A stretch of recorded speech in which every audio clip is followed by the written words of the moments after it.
The latest revelation in the Deadpool and Wolverine trailer is the fact that the Wolverine we will be seeing in the film is not in fact any Wolverine we've seen before. This is a all-new variant we will be following with Deadpool and Wolverine and beyond. Previously, insiders and scoopers reported that the version of Wolverine we would be seeing in Deadpool and Wolverine was a version whose timeline goes X-Men 1, 2, 3, and then that version. Then there was reports that he would be a version that's literally plucked out of time right before the events of Logan. And then there was other rumors, scoops, and reports / confirmation by these same people that this was going to be a version that's from Days of Future Past and the Wolverine. But this is all turning out not to be true. So, if you watch the most recent trailer and pay attention and then listen to what they've been saying in interviews and what they're leaning into, Wade's trip to find a Wolverine to help him takes him across the multiverse where he's trying to find the Logan that's perfect for this. The one that he ends up finding is a version who is now in a completely different space in terms of his mindset, but also where his life is now. He's, once again, a big loner. He's constantly drinking. He's trying to get away from his problems. And what we, of course, learn is that the X-Men are no longer a factor. They're gone.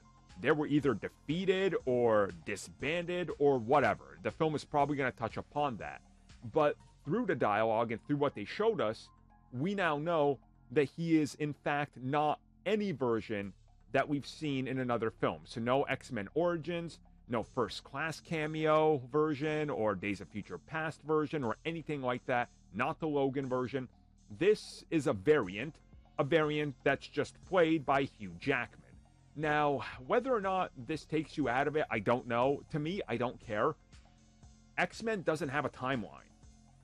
The original 3 films are sort of their own thing, but Origins completely goes up against all of that.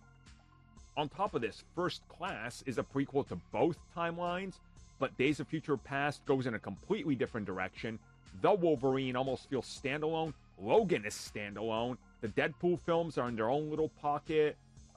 It's just all over the place. And the more you start bringing into it, the more confusing it gets. And we already know that they're apparently going to be explaining the whole timeline problem with the Fox X-Men universe, which they already made fun of in the Deadpool films. So honestly, in my opinion, this doesn't take away anything. He's probably going to be revealed to be a version that's like, hell yeah, the events of X-Men 1, 2, and parts of 3 happened, and then things went crazy and to hell.